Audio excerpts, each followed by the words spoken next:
Dr. Richard Stoll joins us to break down the recent developments and its impact on Houston. I'm Ernie Manous. And I'm Frank Billingsley. We'll also talk with Bill King, a fellow at Rice University's Baker Institute for Public Policy.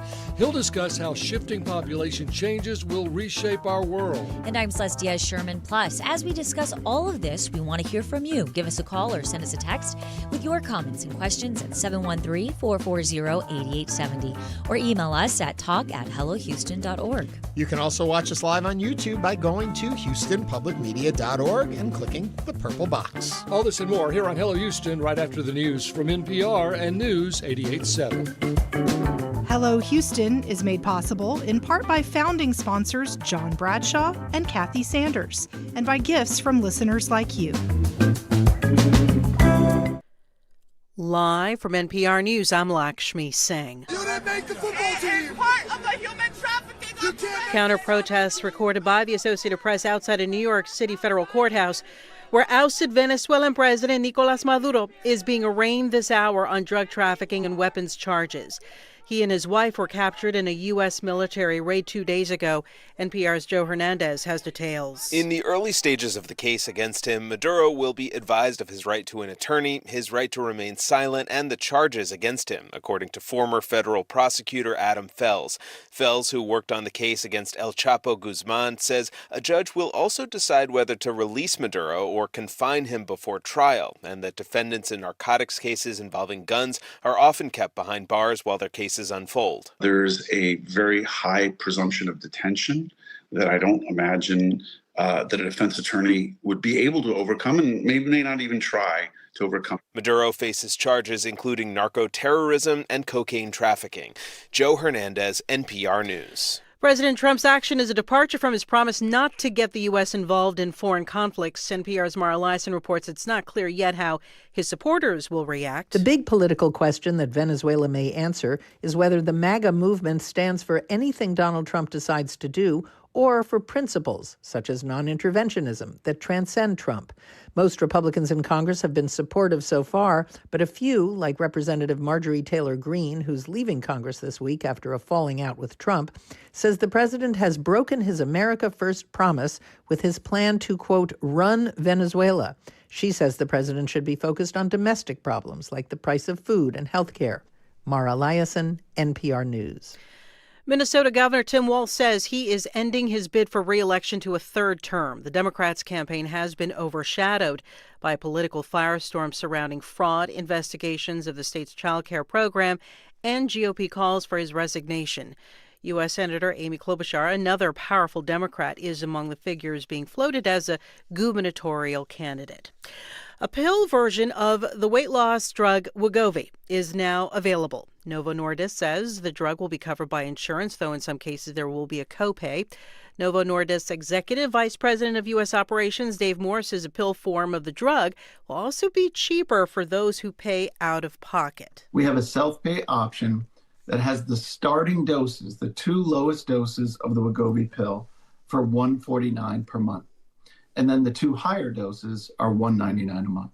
U.S. stocks trading higher this hour. The Nasdaq is up more than 200 points, or nearly 1%. The S&P's risen 58 points, and the Dow is up 752 points, or 1.5%. This is NPR News. Live from News 88.7 in Houston, I'm Alexandra Hart. President Trump says American companies will take over Venezuela's oil reserves following the United States' capture of leader Nicolás Maduro. Houston is home to many of these firms. Our Natalie Weber tells us more about the implications for the industry in Texas and beyond. After the U.S. seized an oil tanker off the coast of Venezuela, American officials sent it to the Texas coast, about an hour south of Houston. The city also serves as the headquarters for Chevron, the only American oil producer still operating in Venezuela. Francisco Minaldi is the director of the Latin America Energy Program at Rice University's Baker Institute for Public Policy. He says many oil firms direct their Latin American operations from the city. Houston is going to be the center of a lot of the potential activity of investment in Venezuela. It has a long history of a connection to Venezuela. In a statement, Chevron said it continues to, quote, operate in full compliance with all relevant laws and regulations. I'm Natalie Weber, News 88.7. Two men have filed separate lawsuits after 1 million gallons of sulfuric acid leaked into the Houston ship channel last month. The lawsuits accuse BWC Terminals, the owner of the facility where the leak occurred, of being grossly negligent. The men suffered various health effects as a result of the chemical leak. They're both seeking over $1 million in damages, citing physical and mental harm caused by the leak, medical expenses, and lost wages. BWC Terminals declined to comment, citing pending litigation. The Texans are on their way to the NFL playoffs. Next week, Houston will take on the Pittsburgh Steelers during Wild Card Weekend in Pittsburgh. Jeff Balke is a writer for the Houston Press. He told Houston Matters that the team will look to lean on its defense this postseason. This is a monster defense. It is a defense that can certainly carry them through at least a win or two in the postseason. The key with the offense is really going to be, to be honest, is going to be making plays when they have the opportunity and not making mistakes. The playoff game against Pittsburgh is next Monday at 7 p.m. I'm Alexandra Hart, News 88.7. Support for NPR comes from NPR stations. Other contributors include the Robert Wood Johnson Foundation. RWJF is a national philanthropy working toward a future where health is no longer a privilege but a right. Learn more at rwjf.org.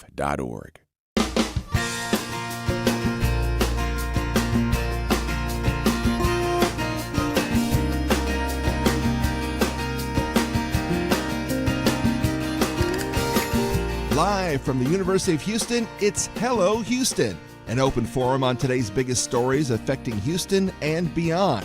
Call now, 713-440-8870, or let us know your thoughts on today's topics by emailing us at talk@hellohouston.org. Now here's your host for Hello Houston, Ernie Manous, Celeste Diaz-Sherman, and Frank Billingsley. We're back. Welcome to the first full week of 2026. Happy Doesn't that New feel Year. weird to say? Not really, no. It feels good. Where are flying cars? Yeah, well. What year was the Jetsons supposed to be taking place in? Wasn't it? Just going to say. Around this time? Over the weekend, my kids, we like to watch old cartoons, and the Jetsons was on. Was it Back to the Future, like 2021? I thought it was like when 2025. When they went Back to the Future? Was it 2025? Anyway, it was this decade. I know that. Well, we made it. Contrary to popular belief. We did make it. We made it into another year, and a lot's going on. You would have never imagined all that would happen in the beginning of the year. It's already been a fast year. And the weather already is confusing me beyond confused. There's a high-pressure system to our south, and that gives us a south and southwest wind. And a southwest wind is always a hot, dry wind for us because it comes off the mountains of Mexico, and it warms up. And it's dry. It's usually a dry, hot wind. So consequently, 84 by Wednesday. I know. So those warm up, we'll still have lows in the 60s because the air is dry. It's easy to cool down. Then a front on Friday comes in with a slight rain chance at about 30% and cools us for the weekend. So we're going to really warm up to record highs, and then we cool back down. I have to say, I actually really enjoyed the weather. I think it's absolutely beautiful. It's been crisp. My windows have been open. Yes, we did the same thing the other night, and it was just fabulous. Yes. Saturday evening, it was. And look at the sky right now, because if you're watching us on YouTube, you can see the sky behind us. Not beautiful a cloud. Sky shot. Well, okay, so the other night I was cold, so I had one comforter on my bed. I put another comforter on my bed, and then by morning I was so hot because it had gotten warm again. I know. I can't figure out what to do. Well, neither can your thermostat. That's the problem. Yeah. I mean, you put it on 70 or 69, and it won't come on for air, and it won't come on for heat. And so you're up to your own devices. Either you're too warm or too hot, depending on how many dogs you're sleeping with. And Lord knows I've slept with plenty. There's a lot we could go with that one. Yeah. But anyway, we're happy to be back and looking at the world in front of us. Oh, Celeste, the headlines didn't stop. No, they did not. After months of discussion and trying to better understand the U.S. military presence on the coast of Venezuela, we now know U.S. intelligence agencies were carefully studying the country's authoritarian President Nicolás Maduro. And as we have all been watching, as of Saturday, the U.S. carried out airstrikes and captured the country's President Maduro and his wife. Both have been indicted on drug, arms, and conspiracy charges. This has deep and complex ties to the greater Houston area. Harris County Judge Lina Hidalgo said in a statement, Harris County has the fourth largest Venezuelan population in the United States and a majority Latin American population. Our energy industry, with obvious ties to Venezuela, is a major part of our economy, jobs, and the stability of energy prices nationally. I know that folks in Harris County are watching President Trump's actions. And joining us now to discuss is Dr. Richard Stoll, the Albert Thomas Professor Emeritus of Political Science at Rice University and an accomplished scholar of international conflict. If you have comments or questions, please call 713-440-8870. Dr. Stoll, at the Saturday, January 3rd press conference at Mar-a-Lago, President Trump said the U.S. would run the country until such time as we can do a safe, proper, and judicious transition. Then on Sunday, during an interview on Face the Nation, Secretary of State Marco Rubio said President Trump always has options around what comes next in Venezuela. What real options does the president have, given Venezuelan Vice President Delcy Rodriguez was sworn in as interim president? Well, in principle, at least, number one, he could say, well, we took care of the bad guy. He's been arrested. We're willing to work with you. Let's see how we can do things together. Now, the things that he said to this point suggest that won't happen, but he hasn't, we haven't officially ruled that out. If we say, okay, we're going to come in and sort of take over, that's a gigantic thing, okay? We would have to send a large number of our people from our military to make sure that people were behaving correctly, et cetera, et cetera. And if we started that might go on for a very, very long period of time. So hopefully we will be able to get together with the existing leadership there and work things out and put this thing to bed. But who knows? So let me ask you this. The bad guy was able to stay the bad guy by paying off the military and the drug cartels. They're not going to go quietly and say, okay, now that he's gone, we'll go away and let everything go back to a peaceful democratic nation. That's not likely to happen. So regardless of who the head person is, what becomes of those that are propping that person up? Mm-hmm. Well, I expect them to, they might initially say, okay, well, let's just see if this can be worked out. But if it isn't working out to their satisfaction, that is, if they're not able to continue to do what they've been doing, then I expect them to, in one way or another, resist what the United States is trying to accomplish. And that means war. Well, it might not reach the level of war, but at a minimum, it would mean they're not cooperating with the United States. Okay, I'm confused, so help me through with this, because I feel like the mixed messaging that's coming from our administration as to what actually is going on here. Because as my co-hosts have already mentioned, the fact is they went in and they took a singular person out, well, him and his wife. But they left his entire administration regime in place. So it wasn't a regime change. It wasn't that they shifted who runs the country necessarily. His vice president is now effectively president. So was it a singular crime that they were going after a criminal for, meaning they went after Maduro because he's a bad guy, an illegal individual? Or is it that they want to change the way the country works? Or is it, what is actually the impetus for all of this? Well, I think the only person that truly knows the answer to your question is our president. But having said that, I think if the Trump administration feels, okay, we took out the head person, which if you're in the government there and you're still around, it's like they took him. I might be next if I don't cooperate with the United States. So it's conceivable that things will settle down and that the Trump administration will be happy with the way things are going. And, this is no longer a story of interest. But if there is resistance among the leadership and among the people of Venezuela, then we're talking about a very different kind of situation. Do we send potentially, I hate to be extreme, thousands of American troops to help police the area. And if we do, they are likely to have to remain for an extended period of time. So it really depends on whether the rest of the leadership of Venezuela says, okay, we'll find a way to appease the United States enough that we can stay around or not. And to go back to my question, what I'm trying to dig into is, if in fact they went after Maduro and his wife as a criminal or criminals, then is that different than, in a sense, I hate to use the word invasion, but they didn't come into a country to alter the country. They came in to pick up a criminal, and therefore they get different legal standing as they bring him in, as opposed to having invaded a country and taking out its leader.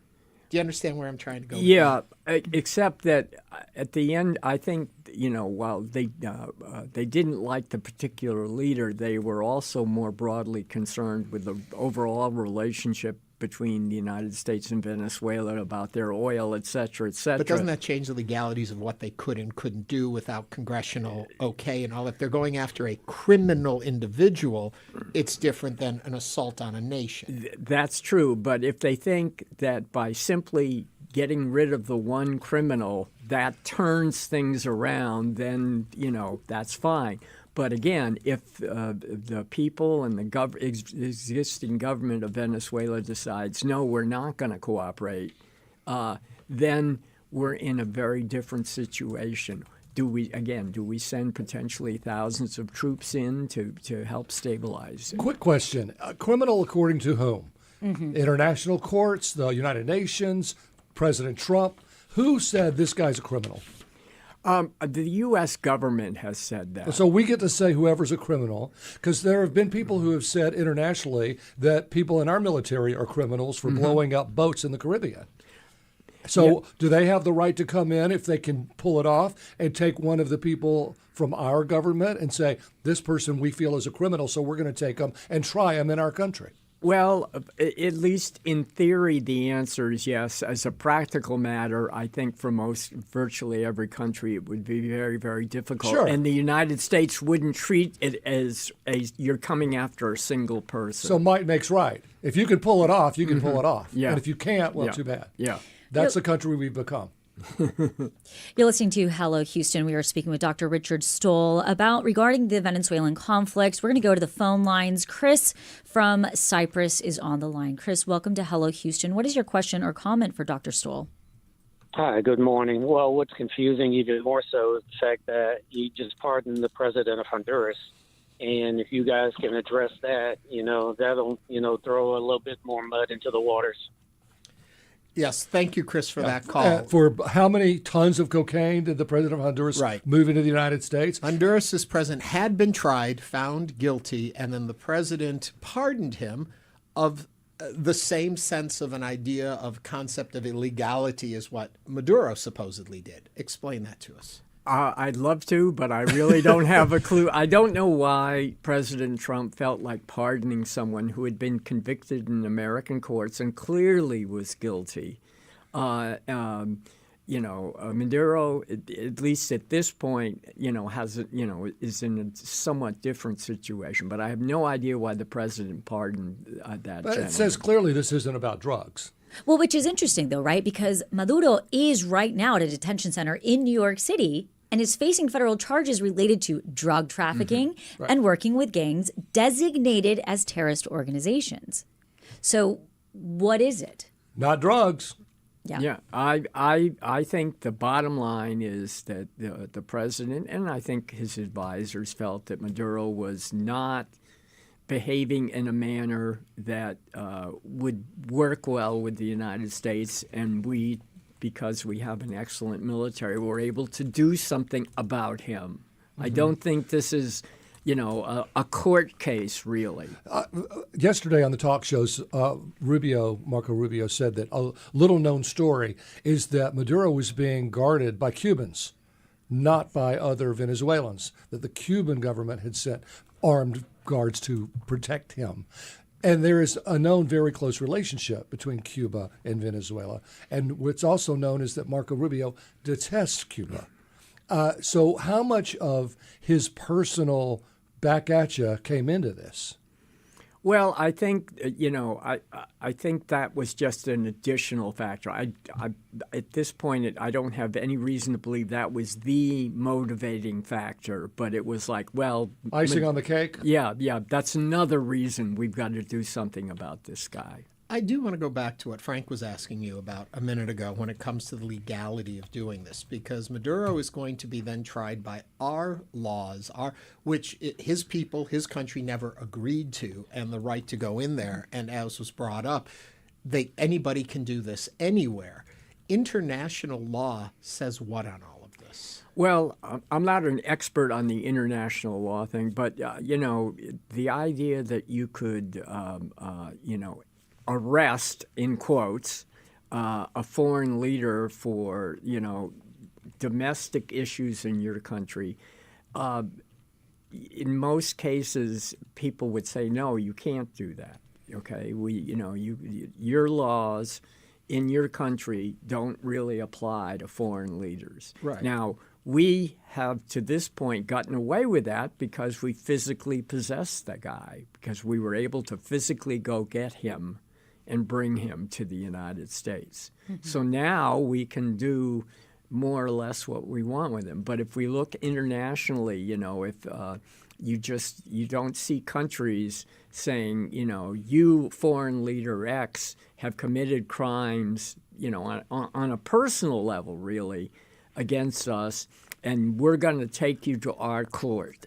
That doesn't happen. So then explain to me what would stop our positioning of supporting if Russia went into Ukraine and took their president and said he broke our laws and so we're taking him back to Russia. What could America do then? We've done the exact same thing.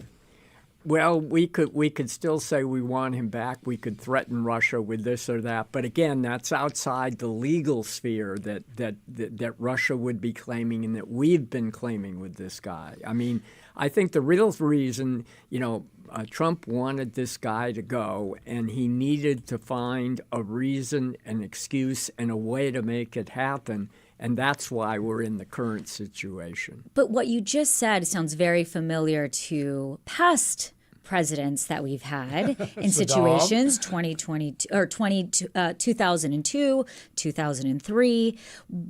Just looking at that, do you think there is what type of repercussion is it going to be for the president if he was just simply ripping out a page from another president's playbook?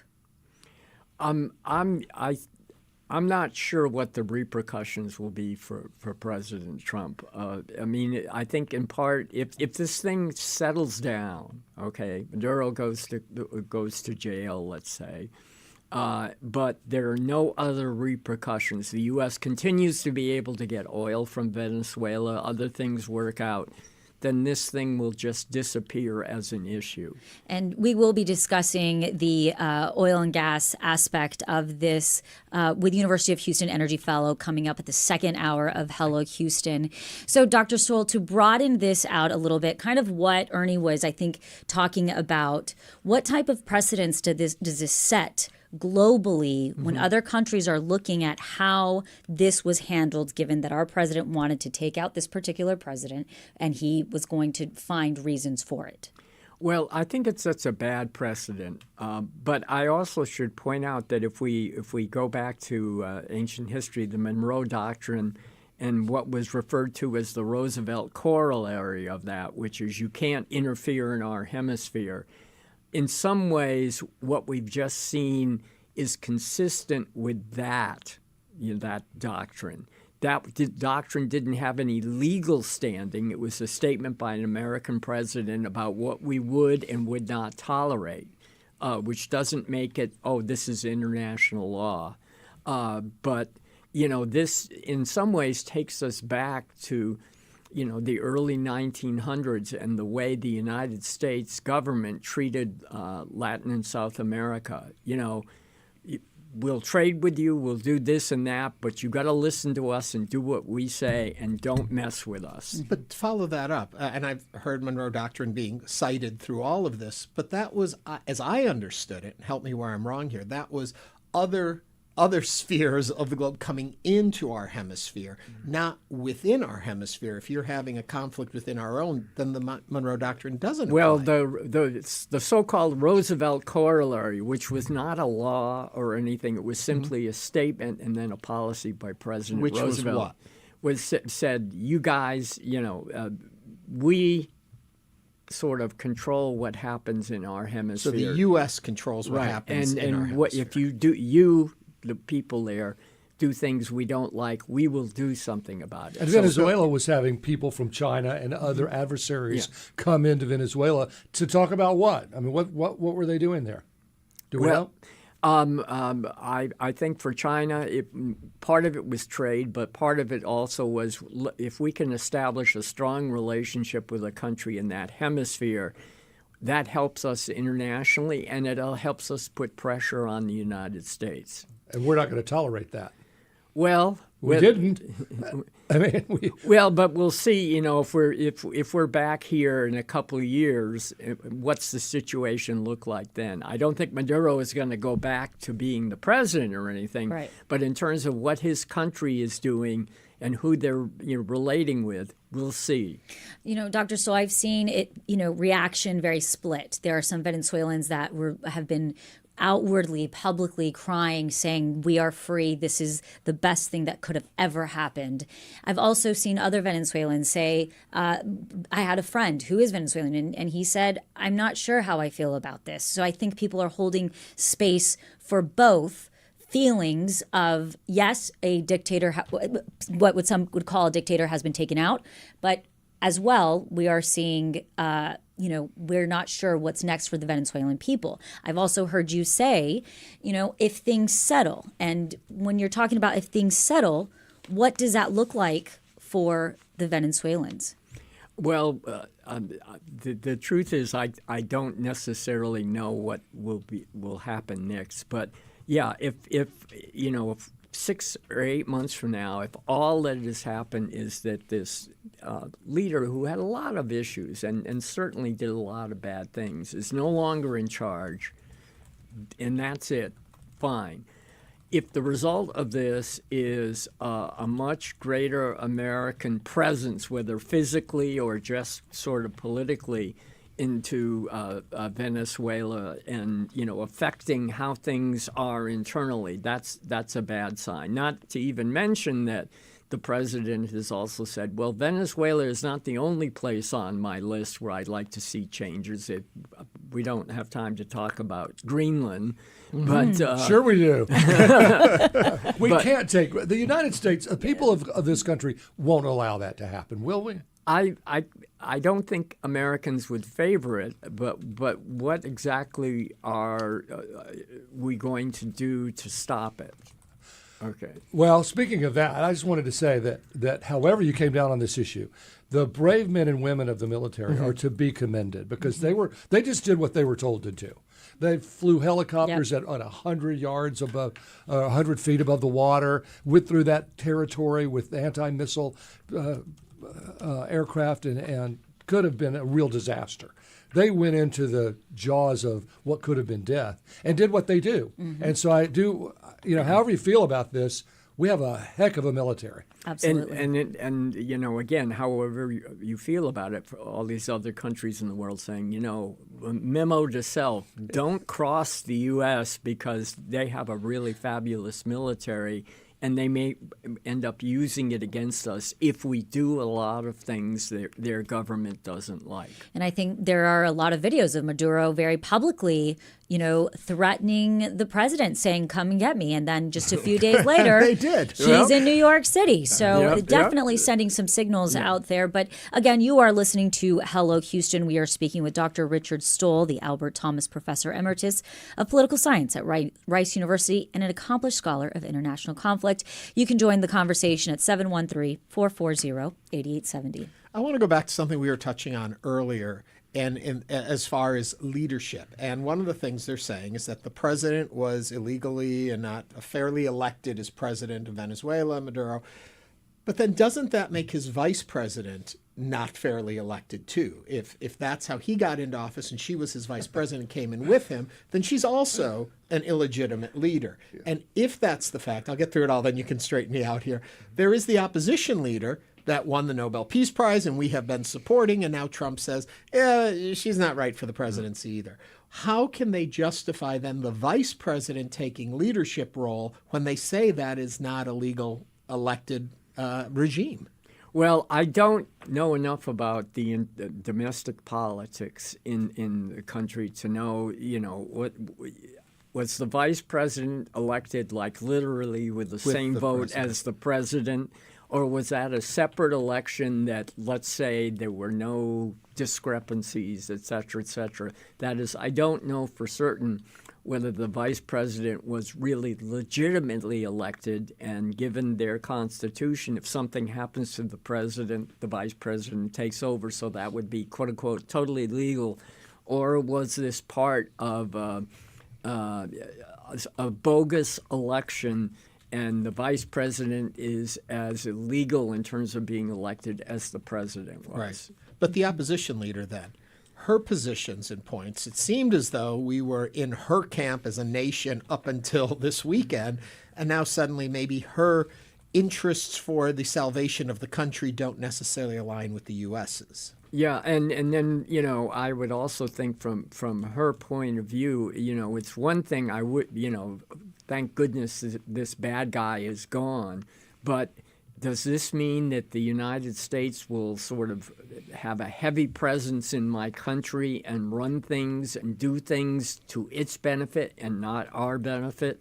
So even though she's probably a little bit pleased about what we did, will this result in a situation where she and her country have less control over things because the United States is taking over? And to your point, Dr. Stoll, the vice president is appointed by the president. Mm-hmm. So you're right to question that. She was not elected illegitimately. He was, and then everybody that was appointed by him, that's when you have to question, well, were these legal appointments? Yeah. But as long as the assembly there, kind of like our Congress, says we're good with it, then I guess we're good with it. I mean... Yeah, I don't know. Again, I don't know enough about the domestic political system to sort of be able to weigh in and tell you for certain whether if the president is illegitimate, that means the vice president is illegitimate. Well, that's my point earlier, is that when he's appointed all these bad guys and these characters... I would think you have to clean the whole house. Right, you have to clean the whole house because they're the ones that are being supported by the military getting paid and the drug cartels getting paid. And they're not going to give up their money. If, in fact, that's the reason they took him out. Yeah. Well, would there be any implication? There have been reports that the Venezuelan Vice President Rodriguez is in Russia. Would there be any implications between relationships between Russia and the United States if she is there? Potentially. I mean, I would think from the Russians' point of view, finding ways to sort of make the U.S. relationship with Venezuela more difficult would be a wonderful thing. And if it's really easy, you invite someone to visit you and you say, let's get together, we'll help you, you help us, et cetera, et cetera. So we'll just have to wait to see if that develops. But if I was Putin, I would be looking for ways to create trouble.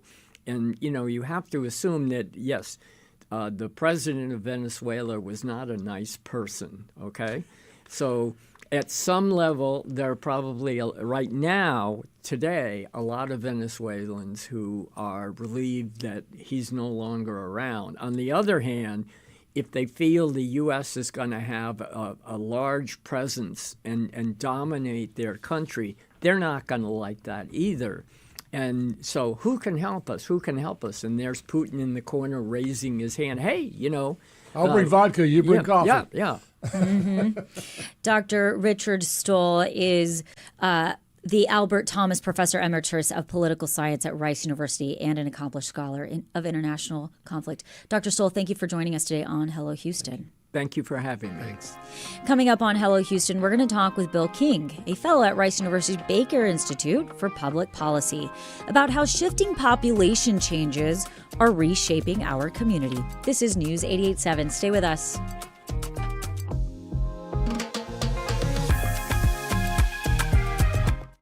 Hi, I'm Lenny Ambrose from St. Arnold Brewing Company, proud supporters of Houston Public Media. Right now, with your $60 donation, you can choose tickets to News and Brews. This member-exclusive event takes place February 17th. Enjoy a pint, connect with fellow NPR fans, and meet the Houston Public Media Newsroom in person. Select News and Brews tickets when you donate at houstonpublicmedia.org/donate. Hello, I'm Ernie Manous. On the next Hello Houston, we'll talk with Texas Attorney General candidate Tony Box. And I'm Celeste Diaz-Sherman. We'll also find out the origins of the Houston Museum of Fine Arts with author Linda Dodge. And I'm Frank Billingsley. It's also time to get out your Hello Houston 2026 bingo card. We'll talk about what's on ours, and we want to know what's on yours. Text us 713-440-8870. It's Hello Houston, where Houston talks, 11 a.m. to 1 p.m. here on News 88.7. Support comes from the Women's Institute of Houston, offering adult, lifelong learning classes on topics including arts, languages, history, world affairs, and more. Winter registration is open at wih.org. Support comes from the Museum of Fine Arts Houston, presenting Gula Cosicha Intergalactic, an exhibition that explores Cosicha's space-age materials and distinctive kinetic art. Now on view. Tickets at mfah.org. Support for Houston Public Media comes from the Clarion at Brazosport College, presenting the Westerly's Brass Quartet, performing in concert on Friday, January 16th. More information at brazosport.edu/Clarion. Support comes from Discovery Green Conservancy, presenting Houston's outdoor ice skating rink, offering a wintertime experience for all, surrounded by public art and downtown views. Open through February 16th. More at discoverygreen.com. And now back to Hello Houston. Join the conversation. Call now, 713-440-8870, or email us at talk@hellohouston.org. And now here's Ernie Manous, Celeste Diaz-Sherman, and Frank Billingsley. For decades, we've assumed the future would mean more people, more growth, and bigger economies. But what if that assumption is no longer true? In his new book, Depopulation, Our New Demographic Reality, Bill King, a fellow at Rice University's Baker Institute for Public Policy, argues that falling birth rates and shrinking populations are already reshaping the world, and that most of us haven't caught up to that reality yet. To tell us more about his book and what this new demographic reality means for Houston and beyond, we welcome Bill King to the program. Bill, welcome back to Hello Houston. Good morning, guys. Good to be back. Bill, we had you on before and we chit-chatted about this topic before, Right. but there's a lot more there, and you wanted to come back and help us more fully understand. Where should we be going with this conversation? Well, I think the most important thing to understand, this is a worldwide phenomenon. People tend to think about places like Japan or Korea or certain places, but beginning around 1970 or so, women all over the world started having dramatically fewer children. At that time, when we're having about 5 or 6 children, and that's the average worldwide during their lifetime, and that fell down to about 2 where it is today. Again, these are global averages. And you have to have about 2.1 children per mother to replace the mom and the dad, and then you got to have a few extras for the kids that don't make it to maturity. And so if you don't have a replacement rate, what's called the replacement rate, about 2.1, then the population starts declining. And that's already happening in 75% of the world today. Why? Well, there's a confluence of events that probably took place. One thing, 1970s when the pill came out. So women had ready access to contraception for the first time in history. Tubal ligation also was about the same time. But the thing that correlates most closely with it is how educated women are. The more educated they are, the fewer children they have. And so if you think about the mid-20th century, we had this tremendous expansion of opportunities for women to become educated into the workforce.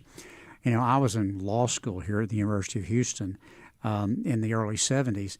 And in my class, it was the first class where there were more women in the incoming law school class than there were men for the first time in the history of the school. Amazing. But, I also have to ask you, yes, education, women are becoming more educated, but also the industry was changing. Machines were coming out. I mean, a lot of times I also think families had children to help with labor and help around the house. Arkansas farmers, for sure. You needed them to run the farm. Now you're having a lot less need for labor. Certainly, urbanization was another aspect of this, because if you're on the farm, then you need a bunch of farm hands, and so that's kids are an asset. Once you move into a city, they become a liability. Absolutely, my kids don't even pick up their toys. Yeah, exactly. Having just gone through Christmas, I'm sure a lot of parents can identify with that. But so there were really a confluence of a whole lot of events that all came together. Frankly, the decline of the influence of religious institutions that took place in the second half of the 20th century, because most religions are what we call pronatalists, go forth and multiply. Yeah, first words from God to man, be fruitful and multiply. And as people began to take pay less and less attention to the religious admonishments from authorities, then the birth rate started falling. And there is that economic aspect. Yeah, like I say, there's a confluence of things that came in to make this happen. It's the first time it's ever happened in the 300,000 years of human history, so it's a pretty consequential event. So what is wrong with me? And I know we don't have time to go into all of it. But what is How wrong long with do me we that have? We don't have the doctor. with the whole concept of overpopulation, it was going to kill the world. We don't have enough resources to take care of all the people. We're having all of that. Yet now all I hear is depopulation, how damaging that is. Yeah. What gives? So this happened relatively quickly in the scope of history. I mean, really within all of our lifetime, maybe not yours, but all of our lifetimes,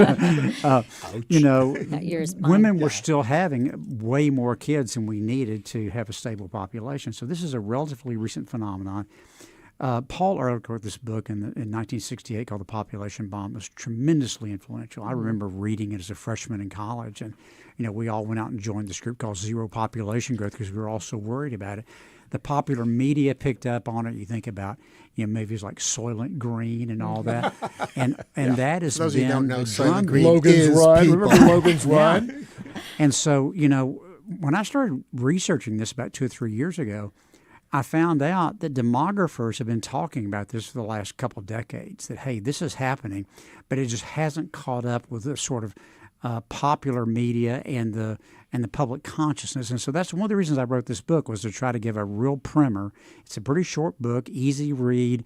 I've explained it in non-technical terms, kind of what's going on, so people can understand, because this is extremely consequential. Now, I'm not one of these guys that this is a great catastrophe and the world's about to end and we're going to go extinct and all that. But just going from 3 centuries of everything growing and us depending on that and assuming that was going to happen to no growth or maybe some negative growth, that's going to completely change our economy, our finances. I'll give you a good example. We've had about 67 school campuses closed in Texas in the last year. Mm-hmm. Yeah. Wow. You talk globally, and really quick, just on a little note there, the whole China one-child policy, that was for so long because of this whole idea of overpopulation. Are they suffering the same as other countries? Yeah, they're one of the worst, actually. The one-child policy, the demographers argue about how much effect that actually had, because the birth rate was falling in China before the one-child policy came in place, and after they ended it, it continued to fall. Mm-hmm. It probably accelerated the problem, but I want you to listen to what the UN's projection is for China. They think that by the end of this century, 75 years from now, China will have half the population it has today. Wow. Think about that. Is it still 50-50 or about a little more for men and women? There's more men than women, because when you can only have one child, families preferred male children, so there was selective abortion to make sure they had a male child and not a female child. So there's a worldwide. pretty big. I mean worldwide. Well, now worldwide, the historic rate is you have about 105% of about 5% more men than women, and that probably is an evolutionary aspect because men don't survive as well as women do. You think about all the stuff we did as young men that probably wasn't the smartest thing in the world. Women are smarter than we are, and they don't do some of that stuff. So you need a few extra men in the gene pool, Yeah, you're listening to Hello Houston. We are speaking with Bill King, a fellow at Rice University's Baker Institute for Public Policy, about how shifting population changes will reshape our world. If you would like to join the conversation, you can call 713-440-8870. Now, Bill, you mentioned about 2 to 3 years ago, you started this really diving in, writing this book and researching. What was happening then that you saw that you thought, this is interesting? The pandemic. So I was at home. Bored? Well, I became, as y'all probably remember, I became obsessed with understanding COVID and what was going on with it. And if you start looking at epidemiology, you pretty quickly realize you need to know something about demographics. And so I went off and I took a couple of online courses about it. And that's when I first discovered that, the demographers at the UN have been talking about this for about 20 years. In fact, the big controversy between demographers today is most people think that the UN's projections are not severe enough, that the population decline is going to be faster than what the UN thinks it's going to be. So what do we do about it? Well, I personally don't think there's much of anything we can do about it. I speak on this quite frequently, and I'll generally have some man stand up and say, well, don't you think that women are going to start having more children again? Oh, right. And so I've heard Catholicism is coming back. It's trending with younger families. But they're not having kids. And so when I have some man ask me that question, I say, okay, all you ladies in the room, how many of you think we're going to go back to women having 3 or 4 or 5 kids? I've yet to have one woman raise her hand. So I think this is kind of baked into the cake. And as opposed to, like, if you listen to Musk or to J.D. Vance, they're talking about, trying to fix this, try to get women to have more. I don't think that's possible, and I'm not even sure it's the right thing to do. I think what we've got to do is readjust our plans and our planning process to accommodate. I'll give you a good example. I was not in favor of the HISD school bond because they were talking about building 28 new schools. Well, HISD's enrollment's down 50,000 kids in the last decade, and it's almost certainly going to fall faster going into the future. So right now, I just think about this. In the United States, unless we have a huge wave of immigration, which is another topic we'd probably talk about, but unless we have a huge wave of immigration, there will never be more school-age children in the United States of America than there are today. Every day from now on, there will be fewer school-age children in the United States, in Texas, in Houston. And so that probably means we shouldn't be building any new elementary schools. Now, maybe with some we need to go fix up or we need to tear some down and replace them, but we don't need any more elementary school capacities ever. Okay, I'm taking you back to my overpopulation again. I'm really stuck over there. Okay. And going off of what Celeste said, the Industrial Revolution, technology, AI, do we need as many people? Well, I think it's an interesting philosophical question. There's a couple of guys at University of Texas that wrote a book on this same topic. Came out almost the exact same time my book did, and we've spent some time talking. They make the case that there's a moral case that we ought to have bigger populations because bigger populations have more brain power and can get more things done. And so they actually think there's an advantage to keeping populations higher. Now, that's a debatable proposition. My view is I'm sort of agnostic about that because I don't think we're going to change it. I think this is baked into the cake at this point, and so we need to start thinking about. I'll give you another statistic that blows people's mind, but this is really affecting cities, and it's really affecting the city of Houston right now. Our population growth in Houston has been totally propped up by immigration. And if we don't have any immigration, then there's not going to be any growth here. And I'll give you an example of how stark it already is. If you take the population of Houston inside Loop 610 today, it's about the same as it was in 1960. I remember that. Yeah, we talked about it. Wow. All the population growth is taking place out in the suburbs. There's this whole issue of not having enough housing for everyone. It seems like there's not as many everyone's, and we'll have enough housing. So, but at the same time, you want to have people out there that want to buy your house when you're ready to sell it. So, how does the whole housing issue, good or bad, with the situation? We've got a housing shortage right now, which primarily relates back to the housing crisis in the in the Great Recession.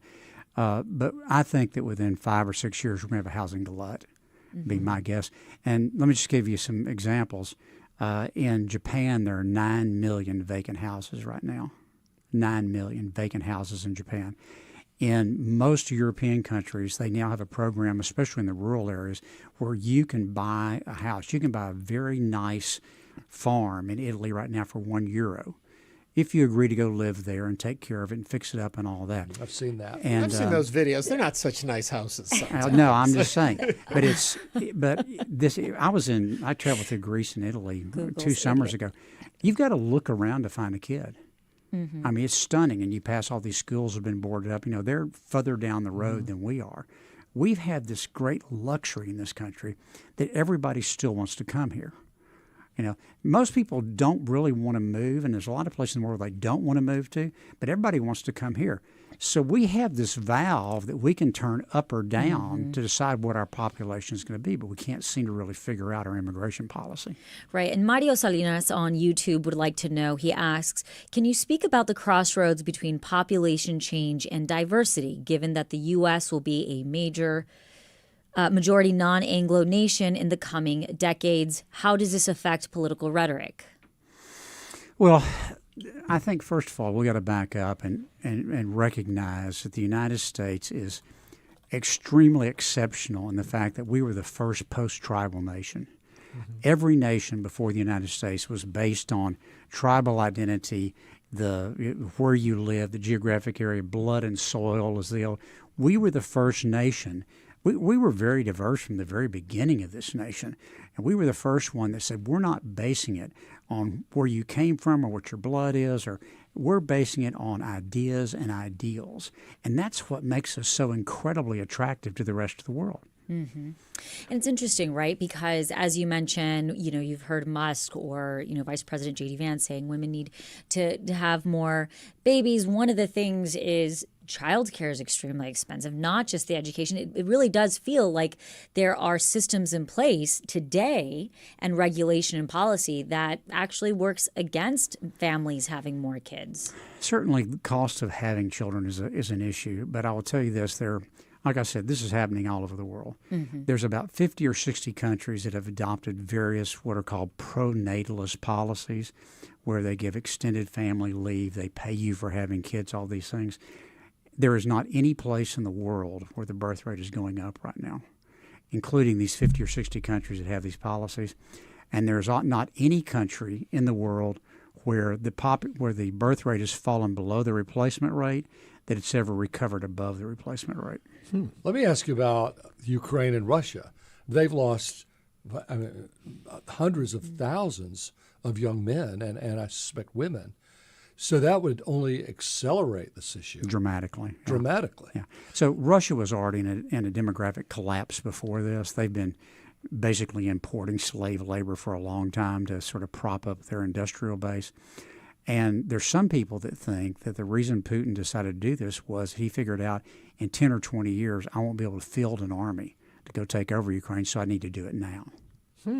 Wow. Going back to something you said earlier, and I don't want to be stereotyping here, but you talked about the lack of immigrants coming in, especially in our region.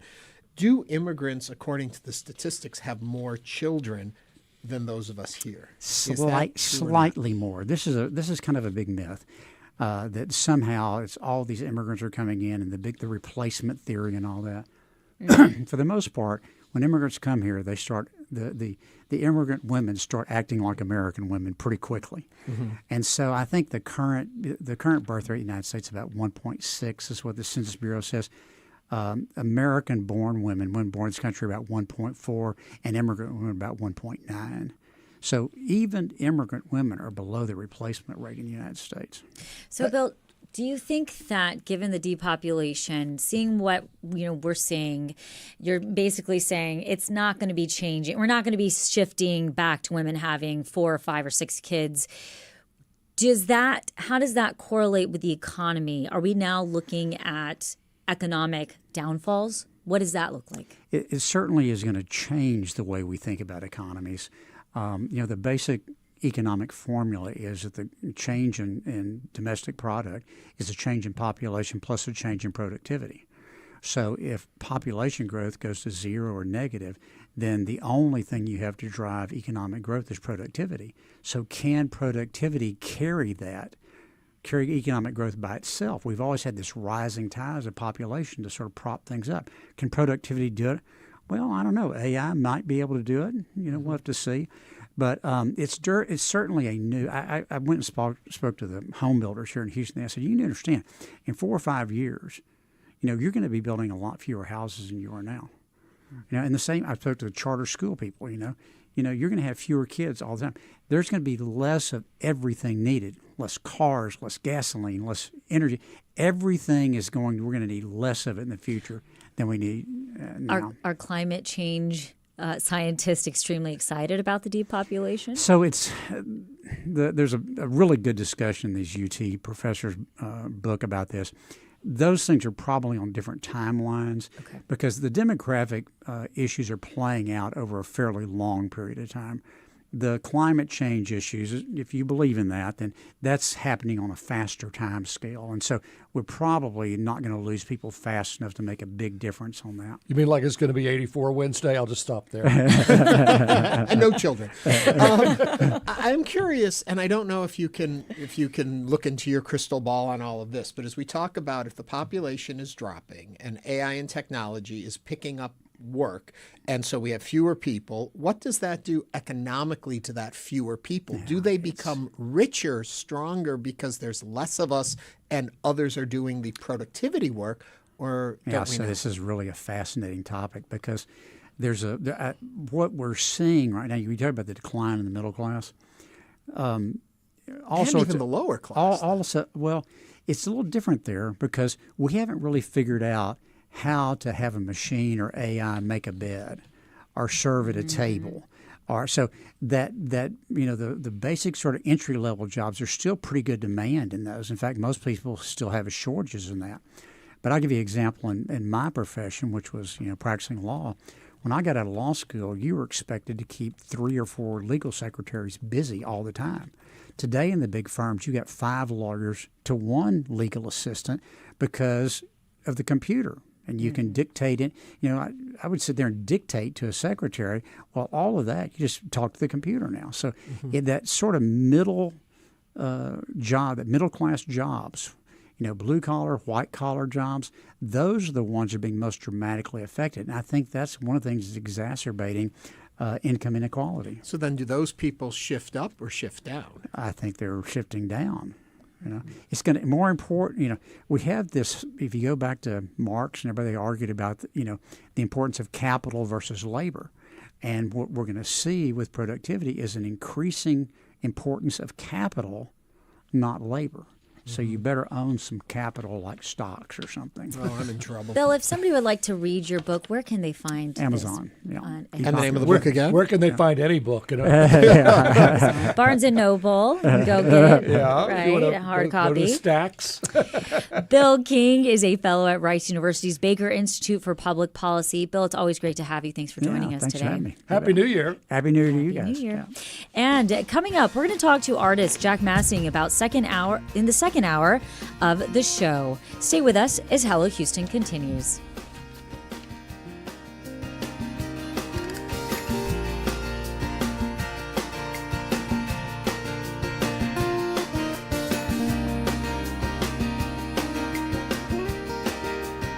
Stay tuned. There's more Hello Houston on the way with Ernie Manous, Celestia Sherman, and Frank Billingsley.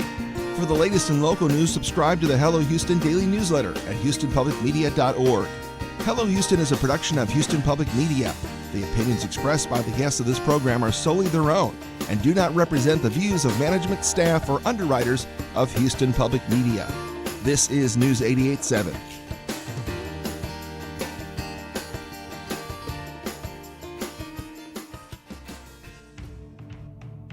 Support for Houston Public Media comes from Roco, kicking off the new year with beer and brass at St. Arnold Brewing, featuring the Roco Brass Quintet, Wednesday, January 7th. Tickets at roco.org. Support comes from the German Saturday School of Houston, offering German language classes for children and adults, beginning Saturday, January 10th at Bel Air United Methodist Church. Teachers may apply. More at 713-569-0801. Support comes from the law firm McFarland PLLC, eminent domain attorneys focused exclusively on representing landowners against the government's taking of private property for public use across the state of Texas. More at McFarlandPLLC.com.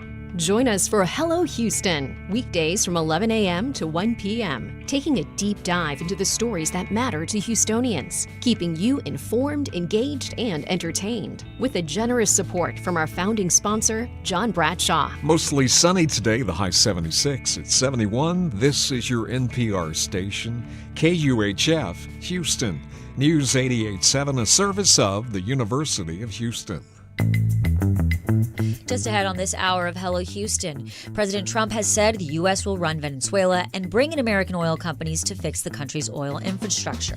We'll discuss with University of Houston Energy Fellow Ed Hurst. I'm Celeste Diaz-Sherman. And I'm Ernie Manous. Jack Massing of the legendary artist duo The Art Guys will join us to discuss the 25th anniversary of one of their most recognizable works, Suits, The Clothes Make the Man. And I'm Frank Billingsley. Plus, we'll also discuss pet health and nutrition with area veterinarian Dr. Kristen Cleary and Barbara Marshall, owner of the organic dog food company Wag Tantrum. Also, we want to hear from you. Give us a call or text us at 713-440-8870 or email us at talk@hellohouston.org. You can also watch us live on YouTube by going to houstonpublicmedia.org and clicking the purple box. Hello Houston is made possible in part by founding sponsors John Bradshaw and Kathy Sanders, and by gifts from listeners like you. Live from NPR News, I'm Lakshmi Singh. Nicolás Maduro and his wife Celia Flores are pleading not guilty. The Venezuelan president and first lady have just been arraigned in federal court in New York City, 2 days after the couple was arrested in a U.S. military raid. They face drug trafficking, weapons, and other charges in the U.S. During the proceedings today, Maduro introduced himself as a president of Venezuela as well as a prisoner of war. His wife introduced herself as First Lady of Venezuela. Her right eye appeared swollen and forehead was bandaged in what may be an injury sustained during the U.S. military operation. Outside the courthouse today, protests were held in support and opposition to the U.S. military action over the weekend. NPR's Jasmine Garz has more. Dozens of protesters gathered outside the courthouse ahead of deposed President Nicolás Maduro's indictment. Tensions escalated quickly between those who expressed outrage over the U.S. incursion in Venezuela and those who support it. Maria Su from Venezuela was visibly emotional. She said, quote, I'm happy to see him enter court today and pay for everything. Jasmine Garz, NPR News, New York. President Trump is now threatening military action against Colombia. More from NPR's Frank Ordonez. President Trump told reporters Sunday that a military operation in Colombia, quote, sounded good to him. Colombia is very sick, too, run by a sick man who likes making cocaine and selling it to the United States, and he's not going to be doing it very long. The threat is just the latest in a running war of words between Trump and the Colombian president, Gustavo Petro, which has been escalating since the Trump administration's military campaign, striking alleged drug boats in the Caribbean. Petro responded to Trump's threat in a long social media post, warning that arresting a president would, quote, unleash a popular jaguar. He added that he's asked the Colombian people to defend their president from any violence against him. Franco Ordonez, NPR News. A man has been arrested on charges he broke windows at Vice President J.D. Vance's Cincinnati home. Nick Swartzel of member station WVXU has details. The Secret Service says they detained the man early Monday morning. The Vances visited Ohio last week, but were not at the house at the time of the damage. The arrest report by Cincinnati police shows William DeFore is charged with vandalism, criminal trespass, criminal damaging, and obstructing official business in connection with the damage. He'll be arraigned tomorrow morning. Court records showed DeFore lives nearby and faced separate vandalism charges in 2024. After that incident, he was sentenced to undergo treatment for mental health issues in relation to the charges. For NPR News, I'm Nick Swartzel in Cincinnati.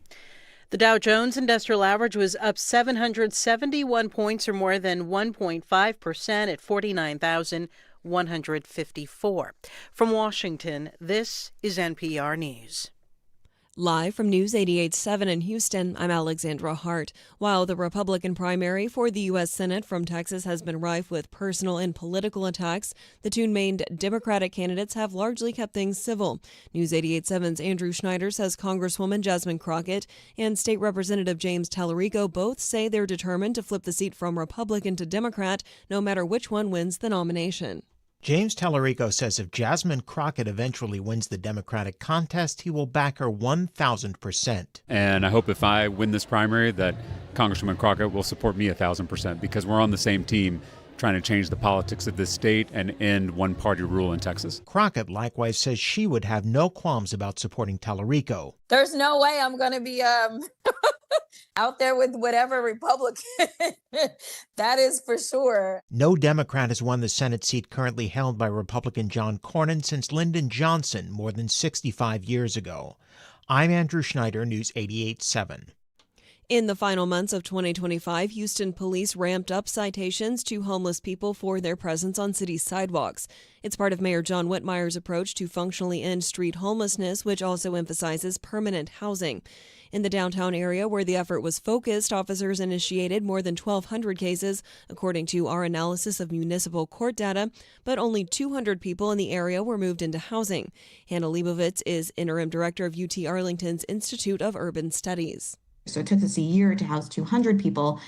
But in that time, there might be, even 50 more people coming into that same neighborhood, ticketing, criminal enforcement, forcibly removing people from the area feels, and I'm not saying it is, but it feels like an easier way to at least get at that first goal of essentially sanitizing public spaces and removing people from these spaces. City officials plan to open a new living center for homeless people in East Downtown early this year that could temporarily shelter up to 320 people at a time. I'm Alexandra Hart, News 88.7. Support for NPR comes from NPR stations. Other contributors include Charles Schwab, offering investors choices like full-service wealth management, advice, investing, and trading on Thinkorswim. Learn more at schwab.com. And from the Doris Duke Foundation.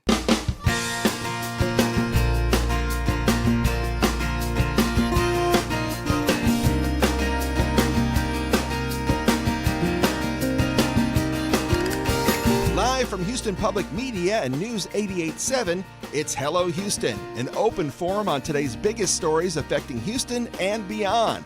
Call now, 713-440-8870, or let us know your thoughts on today's topics by emailing us at talk@hellohouston.org. And now, Hello Houston with Ernie Manous, Celestia Sherman, and Frank Billingsley. I'm feeling very old after the last hour because when Bill King was referring to the population bomb book that came out in 1968, I'm thinking that's my point of reference on this whole time. Oh, that's funny. I'm like, okay, I need to update my understanding of the world a little bit. Hello, everyone. Hello, everyone. Hello. We're in a new year. Happy New Year. Lots been going on. You and I were just talking about, we mentioned global warming. 84 here on Wednesday, and you said the ski resorts. Ski resorts. Yeah. I'm looking at I just Googled that. Warm winter pushing ski resorts into unknown territories. I didn't even think about that. Yeah. But I bet the ski resorts this year are having a challenge. Yes. I don't know much about skiing. I've skied a lot, but to me, at my age, it's a schlep. Sure. But we always forget, and you'll remind us of this. We always think right after Christmas and New Year, winter is over. But the cold is still to come. We have months of it, especially It's up just north. starting. This is where it's going to start to get Yeah, worse, even like so. the longest day of the year, technically, as far as daylight, is June 21st, but it gets really hot in August. It's Right. what we call seasonal lag. And the same thing happens like all night long. It cools down, right? And then the coldest part of the day is right around 7:38 in the morning. when I'm showering. But then it starts to warm up again. And so the hottest part of the day here is very often 5:15 in the afternoon. So when you talk about winter, the shortest day may be December 21st with the becoming Solstice. winter Equinox. Yeah, Winter solstice. but it doesn't really get coldest until February. Right. So it is that seasonal lag that we have both for heat and cold.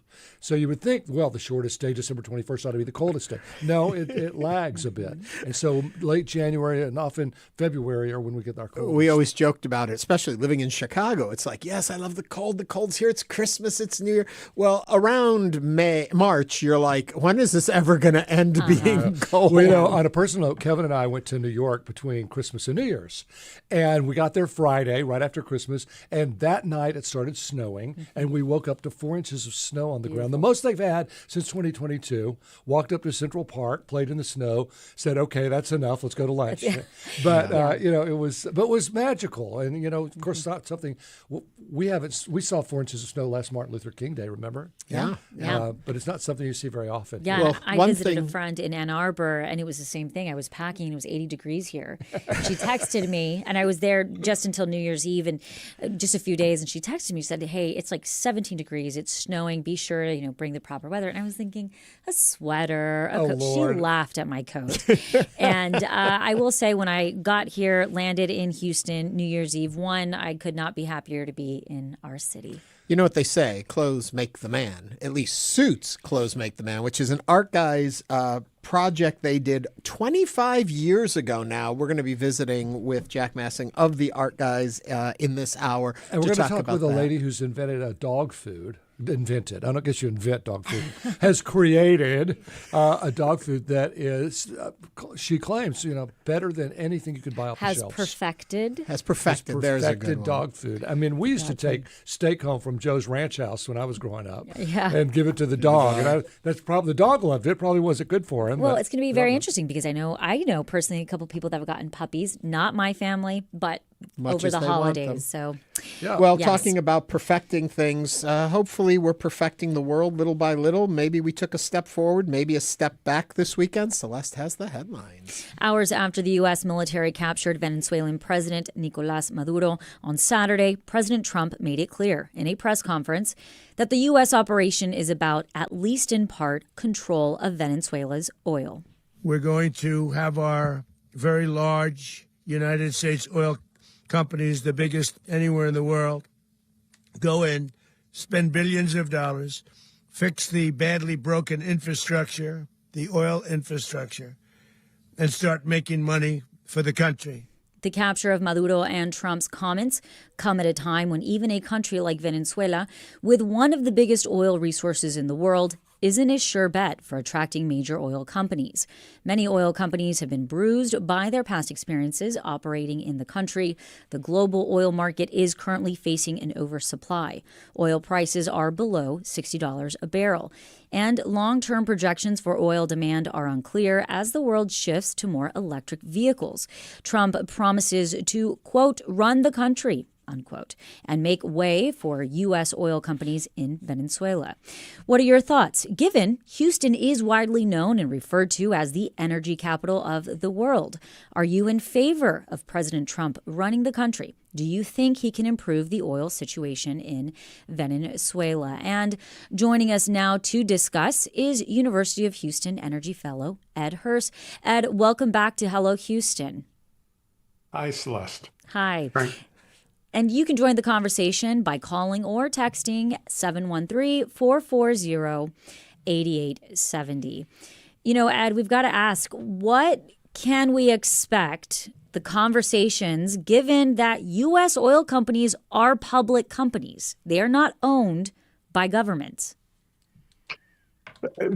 Well, from the consumer angle, we can expect nothing very quickly and nothing for a long time. Venezuela's production is about 1.5 million barrels a day, exporting about 500,000 barrels a day. That's 0.5% of the global oil supply. Does it make a difference? Yes, it does. Does it make a huge difference? No, it doesn't. The president met with MBS of Saudi Arabia, 10 weeks ago. I'm pretty certain that Venezuela was on the agenda.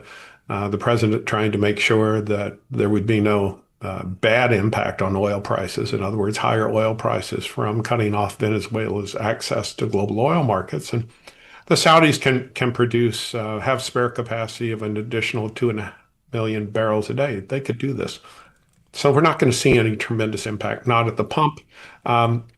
Houston, well, we have one oil company that's doing business in Venezuela. Chevron had its license extended to do business, 5, 6, 7 months ago by the Trump administration. So that's when we knew something was afoot. But Chevron produces about 150,000 barrels a day. And on a production sharing agreement with PDVSA, the state oil company of Venezuela. So before anything could happen, even with Chevron, who's there would have to be negotiations. Chevron would have to be assured that not only can they bring money and personnel in, they could get it out again.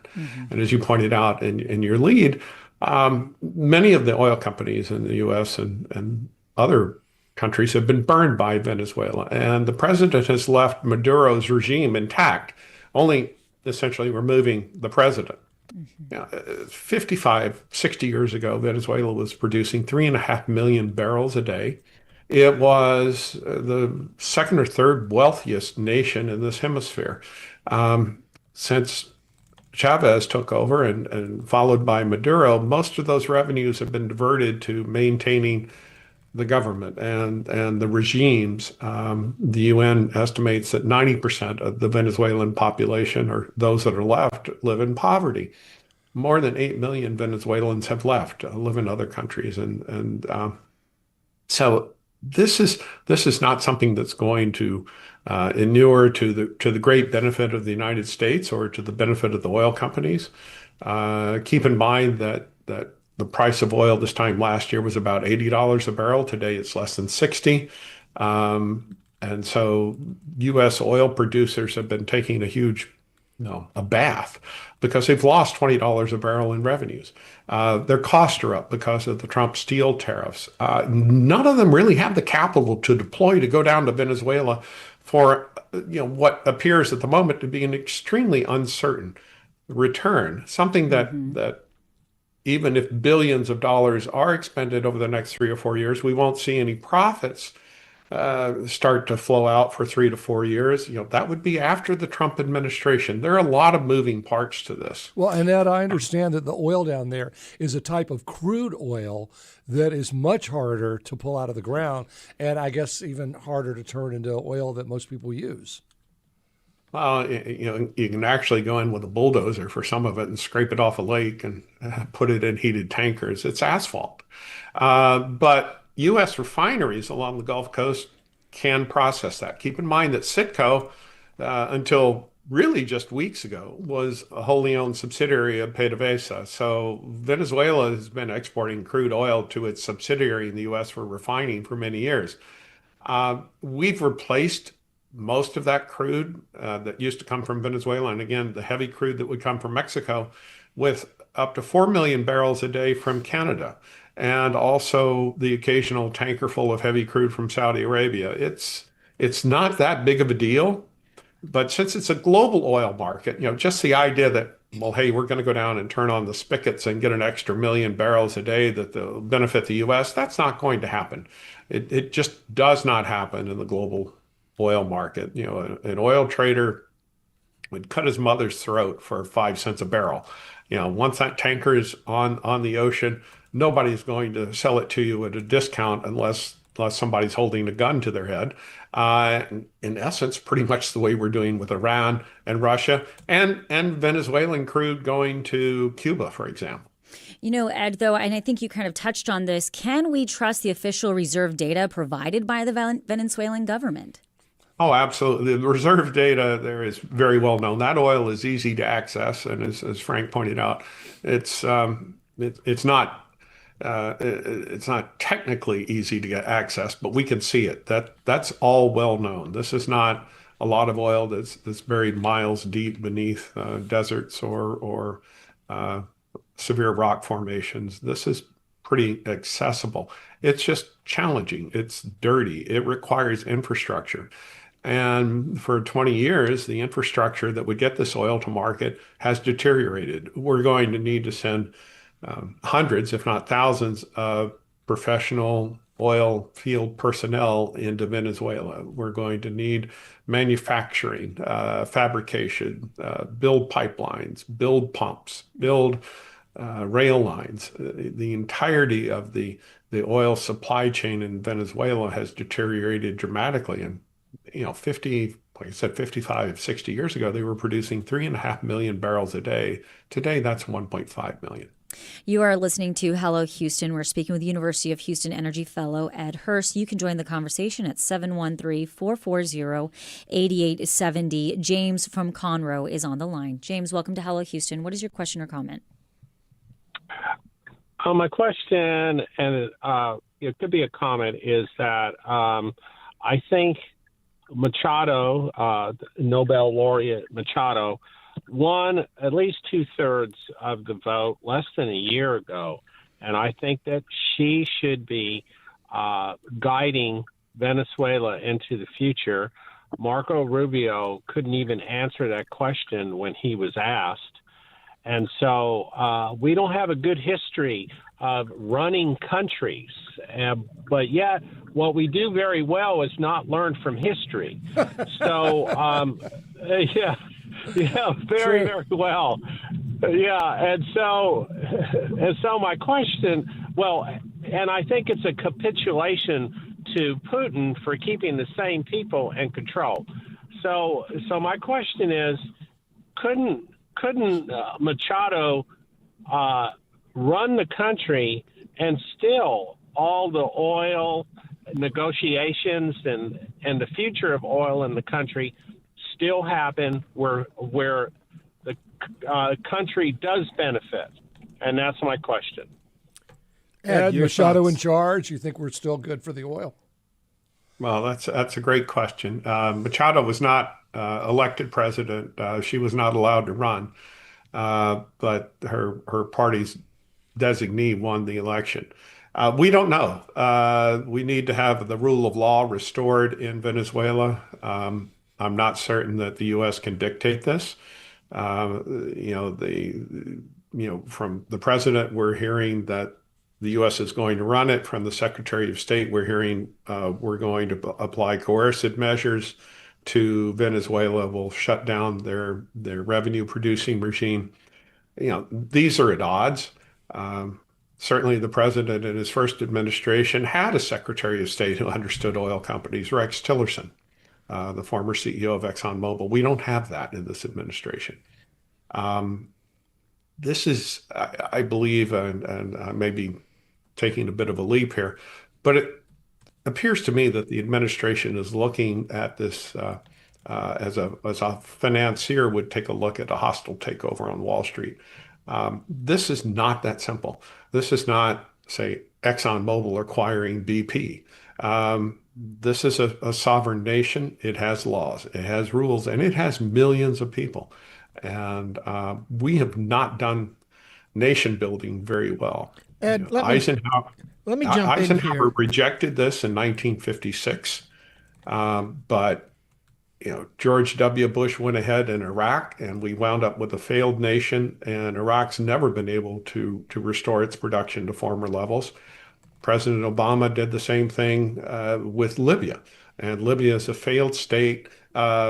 Oil production from Libya has declined. The U.S. has really not made money from this. Even from the 1989 collapse of the Soviet Union, the CIA came to Houston. We met with them. The oil field services companies did. They were puzzled. Let us know what you learned when you go into the oil patch. Russia needs to rebuild its oil and gas facilities. Well, they took advantage of U.S. investment at that point and then threw all the companies out sometime later. We don't manage this very well. This is not like acquiring a subsidiary of an oil company on the stock exchange. Okay, let me jump in here with this. And either I am a conspiracy theorist or a wise sage. Those are your only two choices here. But isn't this possibly about something totally different? It has nothing to do with the oil, but more about the finance behind it. That's something with BRIC nations coming together and trying to create a new currency, a digital currency referred to as the unit, which would then trade oil prices in a large portion of the world, cutting out the U.S. and the petrodollar, and that is really what all of this is about, because it would unstabilize our economy and could lead to bigger issues down the road, and that this is an early attempt to stall that by taking Venezuela's oil reserves. Am I a conspiracy theorist? Am I making any sense in this, or could this be at play? I don't think any of that's in play. It doesn't make any sense. The dollar will trade for what people want it to trade for. We have more dollars in circulation abroad than we do domestically, and that actually came out of the Cold War with the euro dollar. The Russians needed hard currency, and they were delighted that we provided a lot to Europe, and it stayed there, the euro bonds. So we've had lots of folks talk about, well, the dollar will be displaced as the reserve currency. That would make things more difficult for us. Well, it actually might impose a bit of a fiscal discipline for us. Keep in mind that when we went to Iraq, President Bush and his Vice President Dick Cheney, formerly the CEO of Halliburton here in town, and many members of Congress thought, well, we would just take the Iraqi oil for our own. That didn't work out very well. It didn't save us any money. Yeah. In fact, we added trillions of dollars to the national debt because of that. If we had taken the amount of money spent on the oil adventurism in Iraq and added that to the pump instead of to the national debt, it would have amounted to $1.20 a gallon for every gallon we've consumed in the U.S. over that period of time. Bush would not have been reelected if the cost of the Iraqi incursion had been put at the gasoline pump. Obama would not have been reelected. But that's not counting the tens of thousands of killed and wounded. What is the BRIC alliance, and should we be concerned with that? No, this is Brazil, Russia, India, China, looking to have an economic bloc similar to, say, what the EU has. Should we be concerned about it? Not at the moment. Are they going to sell things to the U.S.? Absolutely. But the fact of the matter is, with the tariff war that Trump has put in place, their exports to the U.S. have dropped dramatically. And so what the Trump administration has done is it's wounded our ability to do business abroad. China is seeing a wide open market in South America, a wide open market across Africa, a wide open market across Southeast Asia. The U.S. is being just priced out of it by our own leadership. And we have a call. Ernesto from the Galleria is on the line. Ernesto, welcome to Hello Houston. What's your comment or question? Yeah, I think I can hear a little bit of this tone shift with the previous comments, but I think my concern was that it feels like we're discussing how this might benefit the city, how Houston might, or America might benefit from basically what we've done in Venezuela, which is taking someone's leader and apparently going to be running the country in the oil now. Just seems that that's not the right conversation we should be having. How that benefits is when the real conversation should be, why have we done this to begin with? There's all forms of legal norms that have been violated here. International laws have been violated here. This should not be happening. We should not be talking about how we're going to split the spoils of a theft that we have just allowed to occur. This is being conducted with our tax money under our name. We should be ashamed of this, honestly. We talked about this in our first hour. This is, and we pivoted the second hour to talk about the effects this might have on our city and our country. But you're absolutely right. I mean, what happened there, by most counts, was a dramatic line in the sand. Don't you think, Ed? Mm-hmm. It is, and that's certainly a discussion more for the hobby school and for the law school. It's just a red herring to say we're doing this for oil. If that really is the primary motivation for the Trump administration, it's severely misguided. We have a call from Glenn from Cyprus. Glenn, welcome to Hello Houston. What is your comment or question for Dr. Hurst? Hey, good morning. Thanks for taking my call. It's always a pleasure to hear you, Dr. Hurst. You're a really informative source on this program for years and years. My question regards refining capacity in the United States. Are there refineries that can handle Venezuelan crude? It's been many years, I think, since we've processed any. Do we have the capacity to handle that sour crude from Venezuela at all? Oh yes, we do. Keep in mind, Venezuela was processing, refining that crude via the Citgo subsidiary that they owned. Also, keep in mind that Lyondell closed their refinery on the ship channel last year. 100-plus-year-old refinery that's geared to processing heavy crude, and they realized that it wouldn't be worth the almost $1 billion they were going to have to spend to upgrade it to keep it operational. We have a number of heavy refineries in California, heavy oil refineries that have been closing. But we refine 5 to 6 million barrels a day of this heavy type of crude. And today we get about 4 million barrels a day from our Canadian allies, our closest allies. Some comes in from Venezuela, some from Mexico, and the occasional tanker of the Saudi heavy comes in. Ed, what do you think it will take for U.S. oil companies to find interest in Venezuela again? It's going to be very difficult to do it. The U.S. oil patch is, as an asset class, the worst performing asset class in the S&P 500 for the last 12, 15 years. Wall Street doesn't advance capital to the publicly traded oil companies. It doesn't earn a rate of return. They're much better off putting money behind Microsoft or AI or Cisco Foods. And so these companies, which are currently getting squeezed because of lower revenues in the U.S. and higher costs in the U.S., don't have the extra available capital to go on a 3 or 4 year speculative venture. They need to see a way to profits. And currently, I mean, Maduro's been out of control, if you will, for 48 hours. We don't know how this is going to shake out. So what kind of position does this then put Chevron in, given that it is still in Venezuela? Well, Chevron's still doing business. They're doing about 150,000 barrels a day in a joint production agreement with PDVSA. They should be able to continue on. They will have an inside track in terms of negotiating with the state oil company to develop further reserves and bring those to market. But I don't think Chevron's going to be too anxious to be running hundreds more professionals and billions of dollars down to Venezuela until we know what the government's going to look like. We don't have a sense of normal government in Venezuela yet, and that may be months or years away. We have a call from Kevin from Sugarland. Kevin, welcome to Hello Houston. What is your comment or question for Dr. Hurst? Well, wonderful. Well, thank you very much, and Dr. Hurst and the rest of the team here. I found this very fascinating over the weekend, certainly watching this.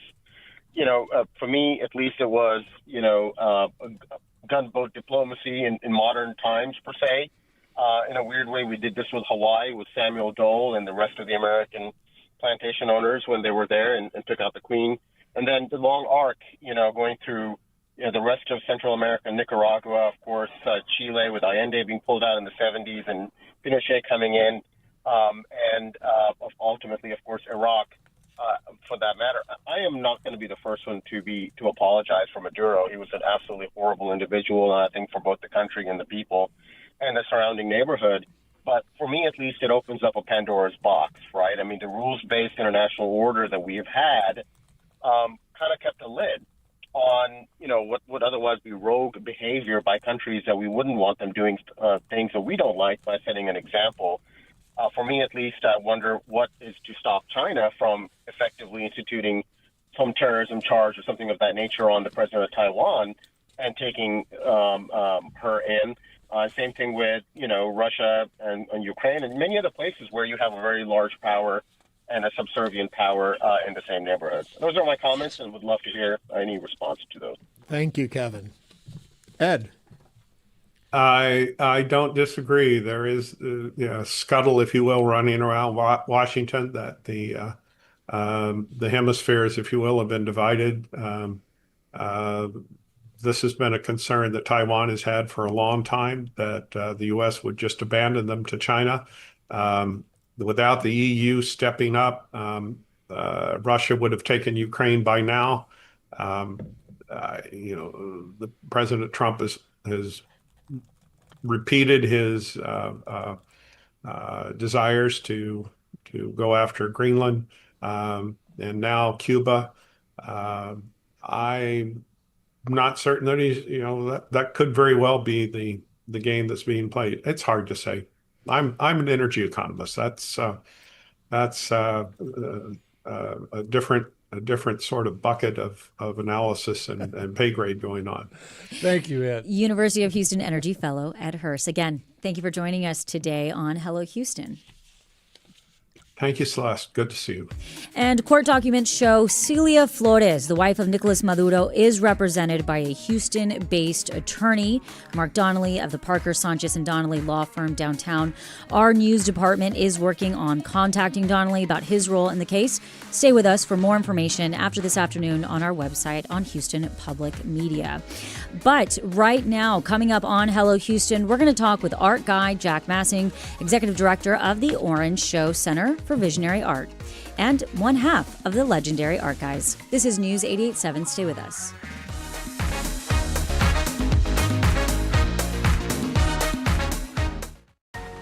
We know you value Houston Public Media. That's why you're watching right now. So take the next step and become a new member of the station you rely on.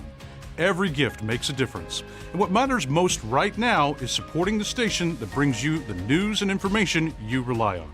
It only takes a minute to make a big difference. So join as a new member today at houstonpublicmedia.org/donate or call 800-364-8300. Your support for Houston Public Media powers the programs you trust and rely on. And your employer may help your contribution go even further. Many employers sponsor matching gift programs, doubling or even tripling employee contributions. It's an easy way to maximize your impact on the programs you rely on. Search for your company and get started today at houstonpublicmedia.org/match. Neuroscientists have successfully altered memories in a lab. Could yours be next? Memories are a lot more like silly putty and malleable and warpable and less like a video recording of the past. What taking control of our memories means for how we see ourselves. That's next time on Think. Listen to Think tonight at 10 o'clock.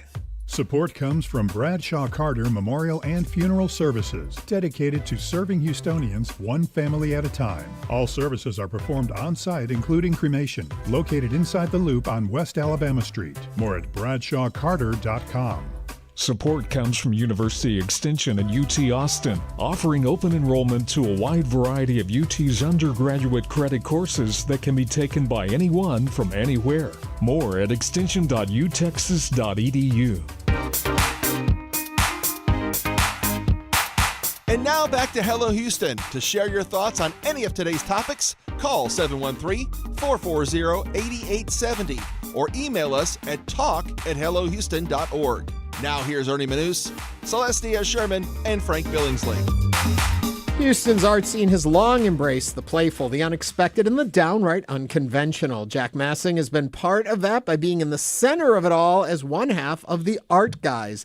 This year marks the 25th anniversary of one of the Art Guys' most recognizable works, Suits, The Clothes Make the Man. Jack is now executive director at the Orange Show Center for Visionary Art, and today he's joining us to discuss creativity, public art, and why curiosity and experimentation still matter in our city. Jack, welcome to Hello Houston. Well, thank you, Ernie. Thanks, Frank. Thanks, Celeste. Hi. You know, if you want your show. Thank you. If you want to join the conversation, you can call in at 713-440-8870. How has it been 25 years since Suits? I don't know, because I look exactly the same. You do look pretty good. I'll give you that. If people could see you on YouTube. But the sustaining power of what you did 25 years later, it's quite really a masterpiece of work. Well, it turned out to be that. When you set out to do something, you never know if it's going to stick or if it's going to work. So it ended up working pretty well. Jack, there might be one or two people listening out there who are not familiar with the Art Guys. Can you give them a little primer on who you folks were and what you did? Certainly. The Art Guys were originally two students at the University of Houston. Woo! We were in the art department under James Searle's tutelage at the Lawndale Annex, which was a famous it was kind of like this experimental workshop with artist studios for painting and sculpture, along with a very large gallery space and performance space. And it was very, very active in the Houston art community for about 7 years. We met there. We started working together there. Upon basically 3 weeks after we met, we finished our first collaborative piece. So as young art students, that's how we started. And we evolved basically over the years into what I would call a professional collaboration, making art together and treating the Art Guys, which we ended up naming ourselves, as a very, very large meta project, which would encapsulate anything that we did. And for folks that are listening to, Michael is no longer with us as your other half. Unfortunately. Does that make this more melancholy or still celebratory? It's both, because we had less of a romantic view of passing away. It was more perfunctory, so it didn't necessarily align with the emotions so much. And that's just the way we did that. That's how our work was in a way. Oddly enough, tomorrow would be Mike's 70th birthday. Wow. And we're showing the film tomorrow evening, and I sort of picked that day to help celebrate him in a way. Absolutely. Tell us a little bit about the film. Suits, the clothes make the man. Well, the film basically was done by a company called Cool Films. It then evolved into Zen Films here in Houston. They're no longer around, but they were so enamored by what we were up to, they decided they would start documenting us. So they basically had a very light film crew that came by the studio once in a while, and then it built up momentum, and they ended up traveling with us. They videotaped us selling the ads over the telephone. They showed us in our studio working on other things. I'm going to interrupt you for a minute here just so people understand. Yeah. Suits was you both had a pair of suits and you sold space on the suits to corporations for advertising, something that today's day and age sounds like, well, why wouldn't you? But back then it was something very unique and original. Yeah, so the idea behind the suits was that we would lease ad space onto two well-made gray business suits. And then we would, once we sold leased the ads on those suits, we would kick it off and do a year's worth of wearing them whenever we were appearing together in life or in the art world. Luckily, the suits wearing aligned with 3 museum shows in different places in the country. And we were basically traveling twice a week on average. Sometimes we were gone for 2 weeks, traveling around the country, giving lectures, showing up at events, doing different things in the art world in different communities around the country. So it all worked out very well. And the film crew would come with us. They came with us on several trips, and we appeared on things like Good Morning America. Yeah, you caught the nation's attention with these suits. So we had a lot of coverage. Well, yeah, you were literally you were walking billboards with all of the 56 different companies? Walking billboards. So did you make any money? We did, actually. We fashioned this whole idea after basically a weekly newspaper in a local market. So the lease spaces were similar to that. Nice. So how much was each spot? Every spot was a little bit different. The spots up here on our collars were much more expensive, and they ranged from, a few $1,000s up, down to less than maybe around $900. I think I can't remember the exact. It's like the grocery cost. shelves. If you're higher up, you have to pay more for the higher grocery shelf. You were like the original influencers. In a way, we were, oddly enough, looking back on it. The whole notion of influencers on the internet is basically what we were doing, but there was no internet. Yeah. Does what you did seem a bit quaint now, considering where we've all gone? Does. It seems quaint. It seems a little naive in a way, but the zeitgeist of it was so good. We put ourselves into it so fully and so broadly over the time that we wore them. We were luckily admitted into this Council of Fashion Designers of America, or CFDA, and they gave us a membership there. And with that membership, we were then allowed to produce a fashion show at Fashion Week in New York. Ooh! So we went up in New York along with an organization called Creative Time. We were able to produce this runway show for Fashion Week. And typically, as you may know, most fashion shows take place in about 20 minutes. And they show a whole product line with a whole bunch of models, all kinds of fashion people in the audience, and actors and politicians all over the place. We turned that on its head.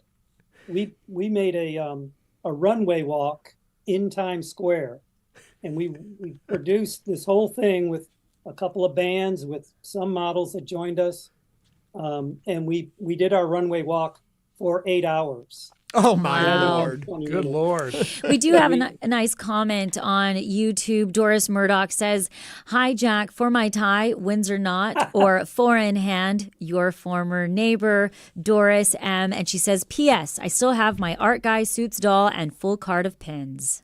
Not a threat. Oh, that's great. Hey, Doris, how are you doing? That's funny. She lived on 22nd Street, down the street from our world headquarters, our first big studio. It was really nice. She's a lovely person. Well, congratulations on the success, and what a way to honor your good friend. Jack Massing is the executive director of the Orange Show Center for Visionary Art. Jack, thank you for joining us today on Hello Houston. Thank you guys very much, and have a very happy and prosperous new year. I hope we have a good year in 2026. We need it. That's right. Art House Houston will present a special 25th anniversary screening of the film Suits, The Clothes Make the Man, a film about the art guys, Tuesday, January 6th at the River Oaks Theater. For more information, you can visit arthousehtx.org. Coming up, we're going to talk pet health. Stay with us as Hello Houston continues.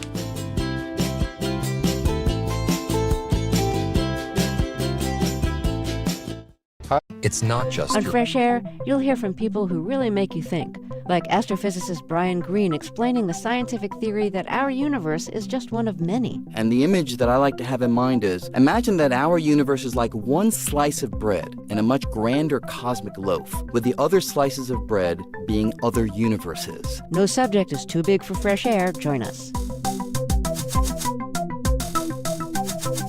Fresh Air, weekdays at 8 p.m. on News 88.7. Support comes from Holocaust Museum Houston, a cultural institution offering immersive exhibits featuring authentic film footage, artifacts, and more, focused on history, education, and remembrance. Details at hmh.org. Support for Houston Public Media comes from attorney mediator Ron Bankston, providing in-person, video conferencing, and hybrid mediation and arbitration services. More information is available at ronbankston.com.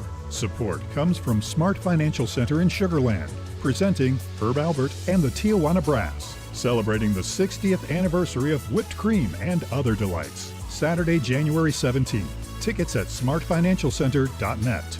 Support comes from the extended campus at the University of Texas at Austin, helping professionals and organizations upskill, reskill, and stay ahead in an ever-changing work environment. More at extendedcampus.utexas.edu. And now back to Hello Houston. To comment on any of today's topics, call 713-440-8870 or email us at talk@hellohouston.org. And now here's Ernie Manus, Celestia Sherman, and Frank Billingsley.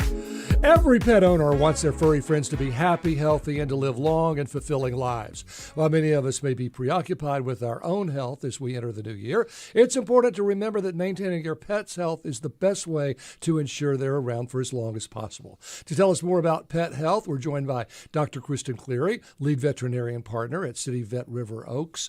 Thank you for joining us. Thank you. And to talk about pet nutrition, please welcome Barbara Marshall, owner of the organic dog food company, Wag Tantrum. Barbara, I said you created this new dog food, but you just sort of, I don't know, created the right word?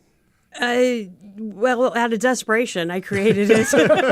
Formulated, maybe? I had created and formulated it. I had the help of 10 other dogs helping me tell me what they would eat and wouldn't eat. Your consultants were dogs. Yeah, my consultants. So this dog food that come up with, Wag Tantrum, I mean, I have some of it.